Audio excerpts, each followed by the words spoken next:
함께 볼 본문은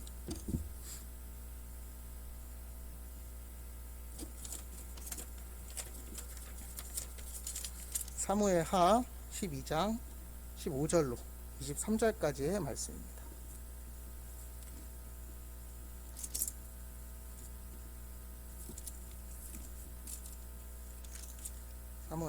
사무엘하 12장 15절로 23절까지의 말씀입니다.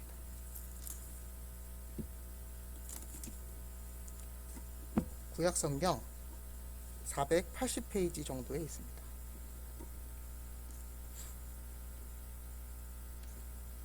사무엘하 12장 15절로 23절까지의 말씀. 다 찾으셨으면 제가 먼저 한 절 읽고 다음 절은 여러분들이 읽고 이렇게 교독하여서 읽고 마지막 23절은 함께 읽도록 하겠습니다. 제가 먼저 읽겠습니다. 나단이 자기 집으로 돌아가니라.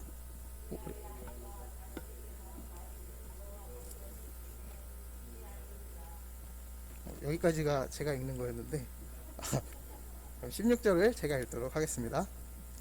다윗이 그 아이를 위하여 하나님께 간구하되 다윗이 금식하고 안에 들어가서 밤새도록 땅에 엎드렸으니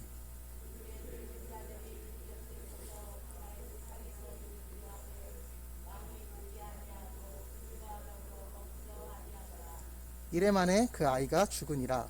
그러나 다윗의 신하들이 아이가 죽은 것을 왕에게 아뢰기를 두려워하니 이는 그들이 말하기를 아이가 살았을 때 우리가 그에게 말하여도 왕이 그 말을 듣지 아니하셨나니 어떻게 그 아이가 죽은 것을 그에게 아뢰 수 있으랴.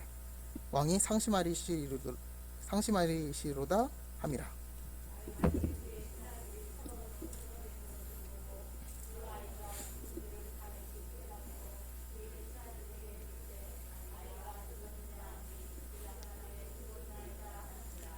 다윗이 땅에서 일어나 몸을 씻고 기름을 바르고 의복을 갈아입고 여호와의 전에 들어가서 경배하고 왕궁으로 들어와 명령하여 음식을 그 앞에 차리게 하고 먹은지라.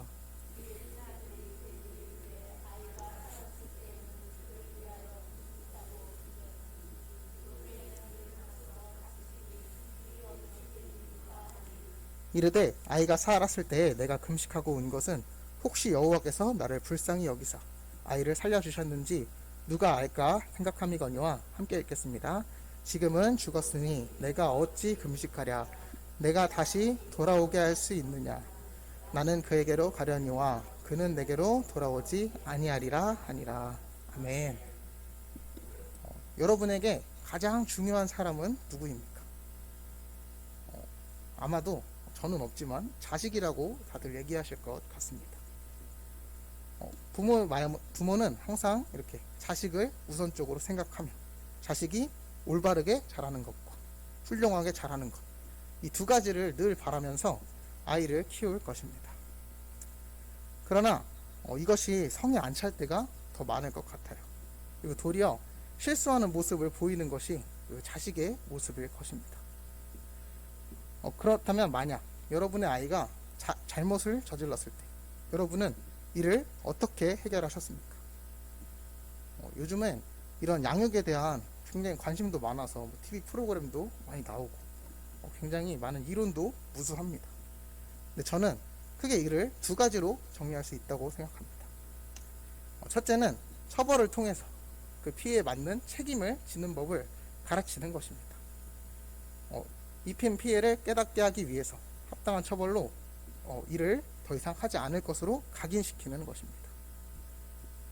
만약에 그저 용서해주고 넘어가주면 인간의 죄성이 이렇게 잘 고쳐지지 않을 것이기에 이렇게라도 억제를 해야 한다는 입장이면 이런 방법으로 아이를 기를 것입니다. 그리고 또 다른 방법은 용서입니다. 자식에게 잘못을 깨닫게 하는 방법입니다. 그저 그 아이의 됨됨이를 믿고 피해를 가했음에도 불구하고 그가 깨닫기를 바라며 관용으로 이를 넘어가주는 것입니다. 사실 방법이 두 가지라고 얘기했지만 우리가 아이를 키우면서 이 두 가지를 적절히 사용하면서 키워나갈 것이고 자식에게 이 올바름과 안정성을 동시에 주어야 하지만 사실 딱 상황이 닥쳤을 때 둘 중에 하나를 두 가지를 모두 충족시키기에는 너무나도 어려울 것입니다. 그저 너무 혼내면 아이가 기가 죽을까 걱정되고, 그렇다고 너무 풀어주면 버릇이 나빠질까 걱정하면서 이제 아이를 키워왔을 것입니다. 또한 교회에 오래 계셨던 분이시라면 이 형벌과 용서에 있어서 굉장히 귀에 딱지가 않도록 들어왔던 말들이 있을 것입니다. 예수님이 그러셨던 것처럼 너도 참아라, 사랑으로 용서하라, 인내하는 자에겐 복이 있다, 이런 식으로 관용과 용서와 사랑으로 나아가야 함을 들었을 것입니다. 그러나 성경에 또 이런 말도 있습니다. 자식이 잘못하거든 때려서라도 가르치라. 그래서 이러한 점에 있어서 우리가 어떤 한 지침을 확실히 올바로 세우기엔 굉장히 어려움을 겪곤 할 것입니다. 그리고 이번 본문에서는 이 잘못한 다윗에 대해서 하나님이 꾸짖는 내용이 등장하고 있습니다. 그리고 이 결론은 굉장히 무시무시한 형벌 같습니다. 다윗은 자신의 신하였던 우리아를 죽이고 밧세바를 취한 범죄로 인해서 형벌을 받게 됩니다. 그것은 자신의 아들을 잃게 되는 일이었습니다. 성경에서는 하나님을 얘기하는 단어가 굉장히 많이 등장합니다. 그리고 그 중에서 요나서에는 이런 수식어가 있는데, 자비롭고 인자하시며 노하기를 더디하시는 하나님, 이러한 표현이 있는데, 이런 수식어와는 조금 다른 모습을 보인 이번 판결의 하나님의 모습이었습니다. 그래서 우리는 이 본문을 통해서 이런 생각을 하게 될 수 있습니다. 하나님께서는 형벌을 꼭 내리시는 분이시다. 그리고 이런 형벌을 주시는 분이 나의 하나님일 수 있겠다라는 생각입니다. 그래서 우리는 그저 이랬으면 용서하시고 자비롭고 이랬으면 좋겠는데, 가끔 이렇게 두려운 자로 혼내시는 모습의 하나님을 보면서 우리가 굉장히 하나님을 두려워할 수도 있고, 조금 내가 아는 하나님과는 다른 사람이다 라고 생각할 수도 있을 것입니다. 그래서 과연 우리가 하나님을 이런 판결을 보면서 우리가 하나님을 진정으로 그저 두려워해야 하는지, 혹은 그게 아니라면 다윗에게는 왜 이러한 형벌이 떨어졌으며 그 형벌의 결과가 다윗에게 어떻게 주어졌는지 우리가 본문을 통해서 함께 알아보는 시간 가지길 원합니다. 본문에서 다윗에게 내려진 형벌의 결론은 하나님께서 그 다윗의 아이를 데려가는 것입니다. 기독교에서 얘기하는 용서와 회개, 이러한 것들은 달리 징계로 그를 심판하신 것이 하나님의 판결이셨습니다. 그러나 이 판결이 너무하다 싶을 수도 있는데, 사실 이러한 판결이 가능할 정도의 일을 한 것은 다윗이었습니다. 그가 했던 행적은 이렇습니다. 자신의 궁전을 거닐다가 아름다운 여성이 목욕하는 장면을 보고 그 모습에 반해버린 다윗이 그 여자를 취하게 됩니다. 그런데 그녀는 이미 그 자신의 신하와 결혼한 그 자신을 위해 목숨을 바치는 그 장군의 아내였으며, 설상가상으로 그녀가 임신을 하게 되자 다윗은 그 자신의 권력을 이용해서 그 부하를 죽이는 명령을 내린 것입니다. 이를 오늘날의 죄로 바라보면 그는 권력을 이용해서 성폭행을 저질렀고 간통도 저질렀고 살인 교사까지 저지른 아주 막중한 범죄를 저지른 사람입니다. 오늘날에도 굉장히 파렴치한 범죄자인 것입니다. 그렇기에 그는 어떠한 형벌을 받아도 마땅한 상황이었다는 것입니다. 그리고 하나님 역시 이를 그냥 넘어갈 수 없었던 것입니다. 그래서 하나님께서는 그에게 형벌을 내리기로 결정하신 겁니다. 그러나 본래 하나님은 하나님의 뜻을 받은 그 지도자에게 엄격하시지만 관대한 모습을 보여주기도 하십니다. 모세가 이방 여인과 결혼했을 때 그의 누나인 미리암이 이에 대해서 지적할 때, 물론 이 미리암의 말이 맞고 하나님의 뜻이 거기에 있었지만 그저 지도자이기에 한 번은 모세의 편을 들어주신 적도 있습니다. 그리고 우리가 방금 바라봤던 그 모세의 자식을 데려가는 벌, 이것도 사실 하나님의 너그러움이 포함된 것이었다는 것, 우리는 이를 본래의 법을 통해서 알아볼 수 있습니다. 신명기 22장 22절의 말씀입니다.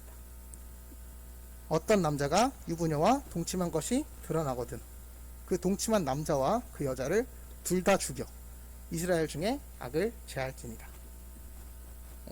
이것이 이스라엘의 법도였으며, 본래 법으로라면 그 다윗이 이제는 죽어야 될 위치에 있었다는 것입니다. 그러나 하나님께서는 이러한 처사가 아닌 자식을 죽이는 처사로 어느 정도는 반감시켜 주셨다. 너그러운 모습을 보여주셨다는 것입니다. 그러나 이 역시도 어찌 보면 더 무시무시할 수 있는 형벌입니다. 평생의 다윗의 마음에 상처가 될 결정일 수 있다는 것입니다. 그러나 여기서 그저 무섭기만 한 하나님의 형벌이 아니라 이 안에 들어있는 하나님의 인자의 모습과 그리고 그 안에 숨어있는 하나님의 계획이 있다는 것을 우리는 조금 더 본문을 살펴보면 이를 알 수 있을 것입니다. 하나님께서는 형벌을 내리면서도 하나님이 이루어 나가실 그 나라와 하나님 계획하신 그 사람의 인생을 결코 망가뜨리려고 그 일을 행하지 않으시는 분이라는 것입니다. 죄로 인하여 하나님이 선택한 나라와 사람의 미래를 망하게 만들지 않으신다는 것입니다. 그 과정은 다음과 같습니다. 우선 국가적으로 보면 다윗은 이스라엘의 왕이었습니다. 그런데 그가 하나님의 형벌을 통해 죽음을 당했다. 이러한 일이 퍼진다면 이스라엘, 즉 하나님의 나라는 망가지게 될 것입니다. 이스라엘 모두는 씻을 수 없는 치욕을 당할 것이고 이는 나단 선지자와 한 말과 같을 것입니다. 아직 다윗의 사명과 할 일이 남았기에 다윗을 죽이는 처사를 하나님께서 우선 참으십니다. 그리고 두 번째로는 아직 태어나지도 않은 아이를 데려가신 이유입니다. 이 아이는 우리아가 죽기 전에 생긴 아이였습니다. 그리고 이를 본다면 다윗과 밧세바 사이에 그 아이를 보았을 때 그 아이가 태어나는 시점과 더불어서 많은 이들이 이제 수근수근 할 것입니다. 저 분명 우리아가 죽고 결혼했는 것 같은데 시기가 맞지 않음에 굉장히 그 다윗의 범죄가 이제 퍼지고 또 퍼졌을 것입니다. 그러면 그 말을 듣고 자란 아이는 그가 태어나서 성장할 때 이러한 사건을 듣고 혹은 주위의 시선을 받으며 자란다면 그 아이가 온전한 삶을 살기에는 어려웠을 것입니다. 그렇게 하나님께서는 먼저 이 아이를 자신의 품으로 데려가신 것입니다. 그리고 마지막으로 이러한 처사를 결정하신 이유는 다윗의 마음에 가시를 두기 위해서입니다. 다윗은 자신의 정욕을 참지 못하고 이제 여자 문제로 실수한 적이 여러 번 있는 사람입니다. 그렇기에 이 죄성을 확실히 고칠 필요가 있었던 것입니다. 그래서 그에게 자녀를 잃은 슬픔을 그의 마음속에 가시로서 새겨둔 것입니다. 그래서 하나님께서는 그 가시를 통하여 그가 다시 정욕이 이를 때마다 그의 마음을 미어지게 만드시고 범죄하지 못하게 하기 위해서 이러한 처사를 내리신 것입니다. 바울도 이러한 고백을 한 적이 있습니다. 고린도후서 12장 7절의 말씀입니다. 여러 계시를 받은 것이 지극히 크므로 너무 자만하지 않게 하시려고 내 육체에 가시 곧 사탄의 사자를 주셨으니 이는 나를 쳐서 너무 자만하지 않게 하려 하심이라. 이렇게 바울도 어떤 지병이 있었는데 이를 통해서 계속 나는 부족한 사람이구나, 나는 아직도 하나님의 은혜가 필요한 사람이구나 하고 생각하며 살아가게 됩니다. 이처럼 다윗도 자신의 마음에 다시금 정욕이 일 때마다 한 번 더 생각하게 하고 하는 그것이 자식을 잃은 슬픔으로써 그에게 가시로서 남았다는 것입니다. 이처럼 하나님은 결코 자신이 사랑하는 종이라고 해서 모든 것을 용서하지도 않으시고 또한 죄를 지은 사람이라고 해서 모든 것을 그저 그를 망하게 하려고 엄히 처벌하시지 않는다는 것입니다. 그는 단지 그 하나님의 그 계획 속에서 가장 옳고 바른 일을 행하시는 분이라는 것입니다. 이러한 처사는 우리를 멸망시키는 것이 아니고 우리를 힘겹게 할진 몰라도 우리가 이 고난 중에서 더욱 성장하고 우리를 결국 옳은 길로 걷게 하신다는 것입니다. 우리가 이를 기억하며 우리가 살아갈 때 우리가 어떤 하나님의 판결을 의심하지 않고 어떠한 상황에서도 하나님의 계획을 믿는 우리 모두가 되길 소원합니다. 그리고 이 본문을 읽으며 의아한 점이 하나 생길 수 있습니다. 그것은 다윗의 행동의 변화입니다. 그는 이제 자신이 감당하기 힘든 아픔을 겪게 되었습니다. 그것은 자녀의 죽음을 겪게 되었다는 것입니다. 그리고 그 자녀의 죽음이 결정된 그 후부터 그는 슬픔을 감추지 못합니다. 그는 일주일간 금식하며 눈물로 그의 자녀를 살려달라고 하나님께 간청합니다. 그 정도로 다윗은 그의 자녀를 사랑했던 것입니다. 그렇지만 그 결국은 하나님께서는 그 자녀를 데려가십니다. 그의 결정을 번복하지 않으십니다. 그리고 신하들은 이에 걱정하기 시작합니다. 저렇게 아이를 사랑했던 왕이 이제는 슬퍼하시겠구나. 이제는 완전히 무너져 버리면 어떡하지? 하면서 신하들이 굉장히 걱정했을 것입니다. 그래서 신하들은 자녀의 죽음을 알리지도 못하고 그저 전전긍긍하고 있는 상황이었습니다. 그러자 다윗이 이 모든 상황을 눈치채고 신하에게 자녀의 죽음에 대해서 물어봅니다.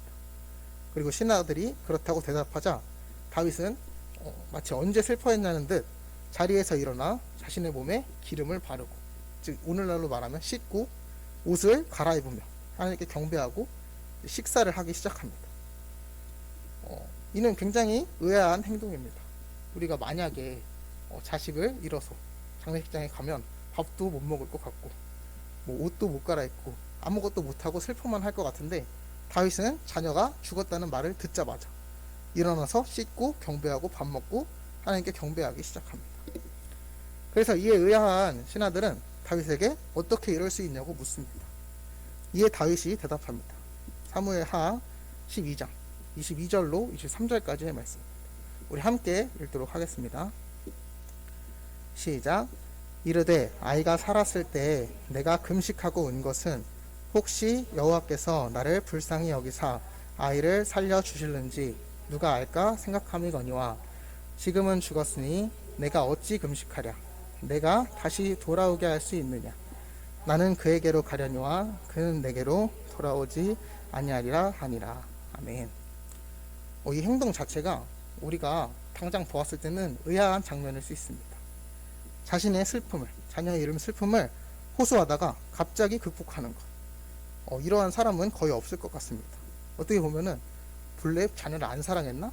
혹은 요즘 말로는 뭐 소시오패스 같다, 이런 느낌이 들 정도의 행동 같기도 한 장면입니다. 그러나 다윗의 이러한 행동에는 이유가 있습니다. 그것은 바로 다윗은 하나님의 계획에 대한 온전한 신뢰가 있었기 때문이라는 것입니다. 다윗은 본래 하나님에 대한 믿음이 적은 자가 아니었습니다. 그리고 하나님의 결정에 무엇이든 자신이 이해할 수 없을지라도 순종할 줄 아는 사람이었습니다. 다윗은 실수하지만 믿음이 있는 자였다는 것입니다. 그는 하나님을 바라볼 때 그저 내 원함을 채워줄 뿐, 혹은 나에게 해를 끼칠 수 있어서 두려운 분으로 바라봤던 것이 아닙니다. 그는 오직 하나님을 의지하던 사람이었고 그의 뜻에 맞게 행동하고 순종할 줄 아는 사람이었다는 것입니다. 그는 본래의 영웅이었습니다. 그리고 한 나라의 왕이었습니다. 그러나 그는 비열한 사람일 때도 있었고 실수가 잦은 사람일 때도 있었습니다. 사람으로서는 저지르기 힘든 악행을 저지른 적도 있는 그러한 사람이었습니다. 그럼에도 불구하고 그가 오늘날 이스라엘의 영웅으로서, 왕으로서 추대받고 가장 행복한 사람이며 신앙의 위대한 인물로 추앙받으며 하나님의 사랑을 받은 이유가 오직 하나님께 순종하는 종이었기 때문입니다. 그가 하나님을 사랑하며 그의 결정을 온전히 믿으며 순종하는 사람이었기 때문입니다. 우리도 이러한 삶을 살아나가야 할 것입니다. 우리로서는 스스로 실수할 수도 있고 내가 원하는 일을 통해서 형통하게 풀리지 않고 실패할 때도 있을 것입니다. 그때 실수를 통하여, 내 죄를 통하여서 하느님 앞에서 도망하거나 숨지 아니하고 실패할 때 하나님 왜 나를 도우지 않으셨냐고 원망하는 사람이 아니라 오직 하나님의 계획을 의지하고 순종하며 나의 실수할 때에도 하나님 앞에 회개하는 진실한 하나님께 의지하는 자가 진정으로 순종과 믿음을 가진 자라고 다윗은 보여주고 있습니다. 그래서 우리가 이런 순종과 믿음의 종들이 되길 소원합니다. 그리고 이 본문에서 마지막으로 볼 것이 있습니다. 다윗은 하나님의 계획에 순종하는 사람이었습니다. 그리고 그러나 만약 이 상황을 본다면 정말 의아하지, 다윗이 갑자기 이렇게 변한 모습을 본다면 정말 의아하지 않을 수 없었을 것입니다. 그리고 저는 이런 생각도 들었습니다. 다윗은 분명 자신이 순종할 것을 알고 있었습니다. 하나님의 판결이 떨어진 것도 알고 있었습니다. 그런데 다윗이 그 중간 과정에서 굉장히 슬퍼하고 하나님께 비는 장면이 나오고 있는데, 그렇게 금식까지 어차피 순종할 건데 왜 금식을 하고 하나님께 그렇게 빌었는가, 이런 생각이 제 마음속에 살짝 들어왔었어요. 그런데 이러한 행동이 나온 이유를 생각해 보면 그가 하나님과 친근했기 때문입니다. 여러분이 진정으로 원하는 것이나 진솔한 얘기 혹은 감정을 표현할 대상이 누구입니까? 그냥 길 가다가 지나가다가 나오는 사람이 아니고, 어려운 상사나 왕이나 이런 사람이 아니고, 친한 친구, 부모님, 형제 자매 등 우리가 친밀한 사람과 일을 나눌 것입니다. 그리고 다윗도 이와 같은 마음이었을 것입니다. 하나님의 결정이 떨어지고 그것이 자신에게 감당할 수 없는 슬픔일 때 그 판결을 내린 사람일지라도 그럼에도 불구하고 의지하리가 하나님이며, 그 감정을 오로지 전하고 싶은 그 친근한 상대가 하나님이었기에 그가 그런 행동을 보인 것이라는 겁니다. 그렇게 다윗은 하나님의 품에 안겨 투정 부린 것과 같은 모습을 보였다는 것입니다. 한 아이가, 제가 본 그 아이가 있었는데 그 아이가 굉장히 장난을 많이 치던 아이였습니다. 그래서 사고도 많이 치고 혼도 굉장히 많이 난 아이입니다. 그리고 그 혼날 때 거의 이제 아이를 혼내는 대상이 누구입니까? 거의 부모님이 혼내시잖아요. 그래서 부모님한테 굉장히 혼나고 맞고 이러는데 그 아이가 또 안겨서 우는 존재가 누구입니까? 그 역시도 부모님이라는 것입니다. 이것이 다윗과 하나님의 관계였습니다. 그 사람이 나에게 벌을 내릴지언정, 그 사람이 결국 안겨서 의지할 자도 하나님이라는 것입니다. 그리고 이것이 우리와 하나님의 관계가 되어야 할 것입니다. 우리가 반항하더라도, 순종하더라도, 그의 결정을 원망하더라도 결국 하나님의 품 안에서 그저 투정 부리고 하나님과 함께 있는 것, 그것이 우리에게 있어 축복이라는 것입니다. 그리고 그것이 축복받은 자의 삶이며 행복한 사람의 삶이 된다는 것입니다. 이제 말씀을 맺으려고 합니다. 하나님은 잘못을 그냥 넘어가진 않으십니다. 분명 형벌은 주어지고 우리는 이로써 돌이키고, 이 과정은 굉장히 우리에게 고난스럽고 힘든 일일 것입니다.